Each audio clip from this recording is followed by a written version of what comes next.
Satan locked away for 1,000 years, a world without evil. Sounds perfect, right? But then God lets Satan loose again. Why? The answer lies with Abaddon, a mysterious angel whose story will shock you. Who is this enigmatic figure? Abaddon appears throughout the Bible, from Job to Revelation. His role evolves in surprising ways. When you understand his part in God's plan, you'll see why those 1,000 years, and what happens next, matter so much. Ready to uncover the truth about Abaddon? Stay tuned for a journey that will change how you see good, evil, and God's ultimate plan. The dark angel Abaddon has puzzled Bible scholars for centuries. At first glance, he seems like a force of pure destruction. But as we dig deeper into the scriptures, we start to see a more complex picture emerge. In the Old Testament, Abaddon starts as a shadowy concept, a realm of destruction that struck fear into the hearts of ancient Israelites. It's a place where hope fades and darkness rules supreme.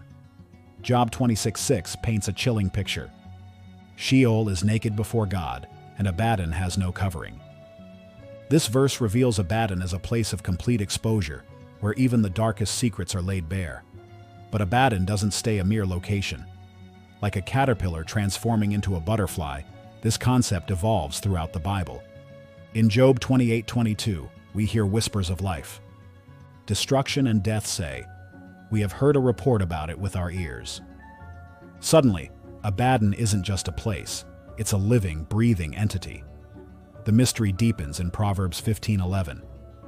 Sheol and Abaddon lie open before the Lord. How much more the hearts of the children of man? Here, Abaddon stands on equal footing with Sheol, the realm of the dead. It's an insatiable force, always hungry for more destruction. Yet amid this terrifying image, a glimmer of hope appears. Psalm 88:11 asks, "Is your steadfast love declared in the grave, or your faithfulness in Abaddon?" This question challenges our understanding. Is Abaddon truly beyond God's reach, or is there more to this story? The answer lies in the New Testament, where Abaddon's true nature is revealed. Revelation 9:11 introduces us to a transformed Abaddon. They have as king over them the angel of the bottomless pit. His name in Hebrew is Abaddon, and in Greek he is called Apollyon. This revelation changes everything. Abaddon isn't just a concept or a place. He's an angel with a crucial role in God's plan. He's tasked with imprisoning Satan himself for 1,000 years. The very being associated with destruction throughout the Old Testament becomes the one God chooses to lock up the ultimate evil. It's like fighting fire with fire, using a force of destruction to contain an even greater destructive force. This unexpected twist raises so many questions. Why would God use a destructive force to protect his creation? What does this tell us about the nature of good and evil? And most importantly, what happens during those 1,000 years when Satan is locked away? The answers to these questions will shake your understanding of God's plan to its very core. But to fully grasp the implications, we need to take a closer look at what the Bible says about this 1,000-year period. What will the world look like with Satan out of the picture? And why does God allow him to be released after a millennium of peace? The New Testament completely transforms Abaddon's role. This once feared destroyer becomes an unlikely protector. How could God change such a terrifying force? Revelation 9:11 introduces Abaddon as the angel of the bottomless pit. But here's the surprise. He's not Satan's ally. He's God's agent. This former symbol of destruction now has a new purpose, one that will challenge everything you thought you knew about God's plan. Abaddon, also called Apollyon in Greek, leads an army of locusts unlike anything you've seen before. The Bible paints a vivid picture. They looked like horses ready for battle. They wore golden crowns, had human faces, and women's hair. Their teeth were like lions' fangs, and their chests were covered in iron armor. Their wings roared like an army of horse-drawn chariots charging into war. Revelation 9:7-9. Why such a frightening description? These locusts aren't here to eat crops. They have a specific target, people. But not just anyone. They can only harm those without God's seal on their foreheads. Abaddon's new role is like that of a supernatural prison warden. He contains evil and carries out focused judgment. His locusts torture, but don't kill. It's as if God is giving people one last chance to turn back to him.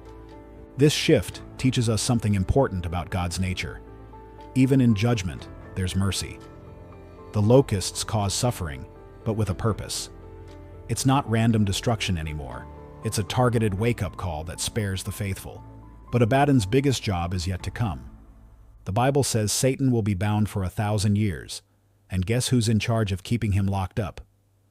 That's right, Abaddon. The destroyer becomes the jailer, making sure evil itself stays contained. This change in Abaddon is mind-blowing. It shows that in God's hands, even the scariest powers can be used for good.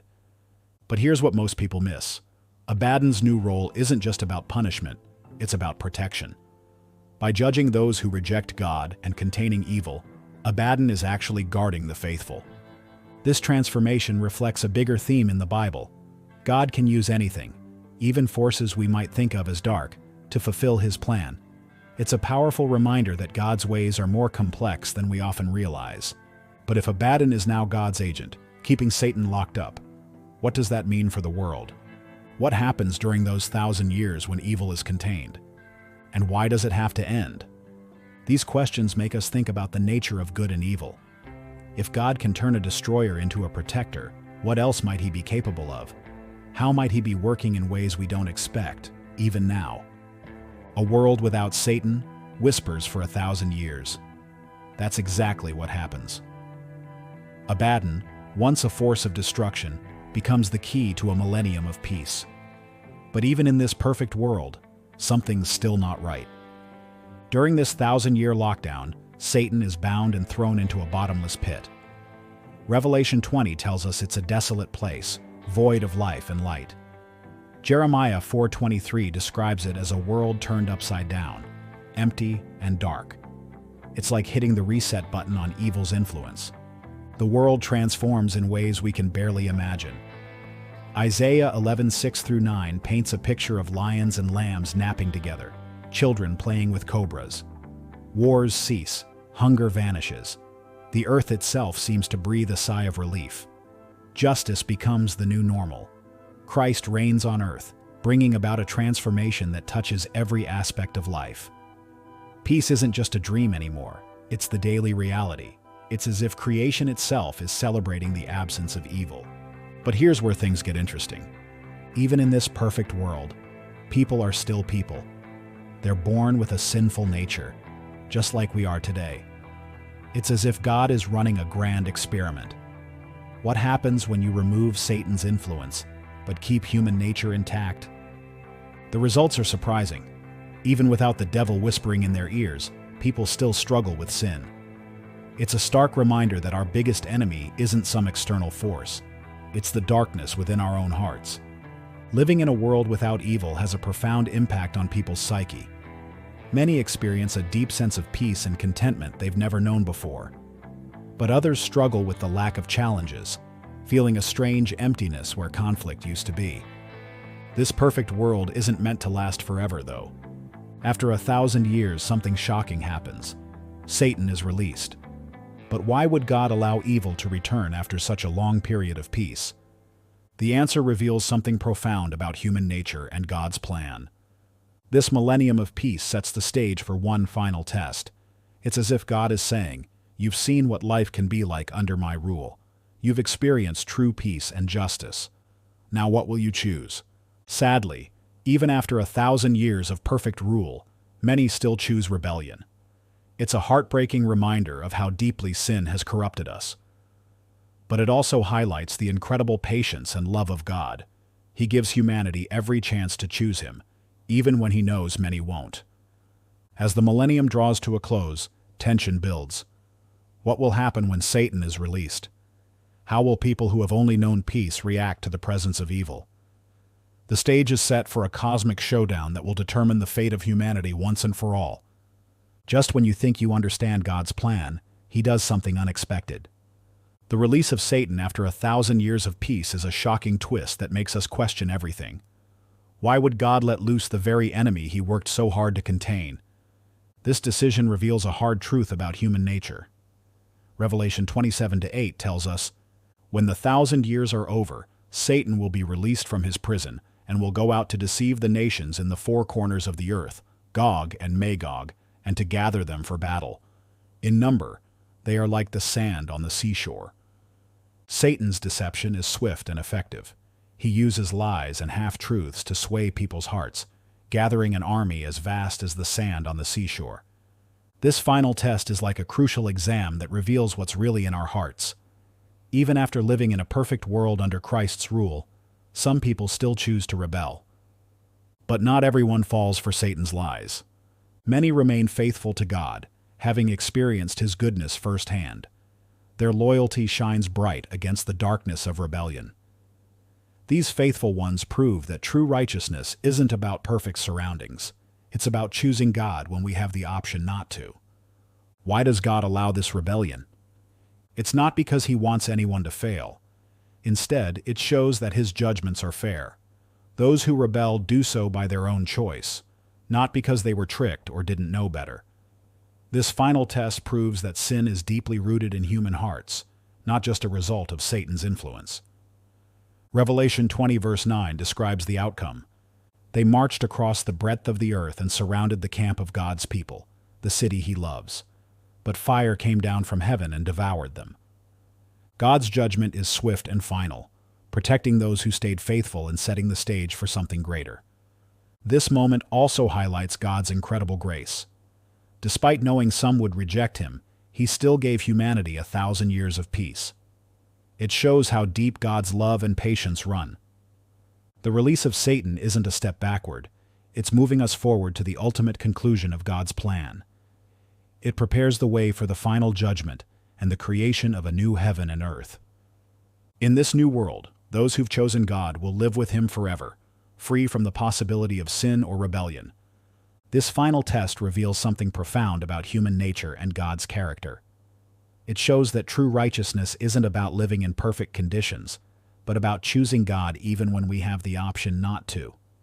It demonstrates that God's justice is perfect, and His love is unfailing, even in the face of massive rebellion.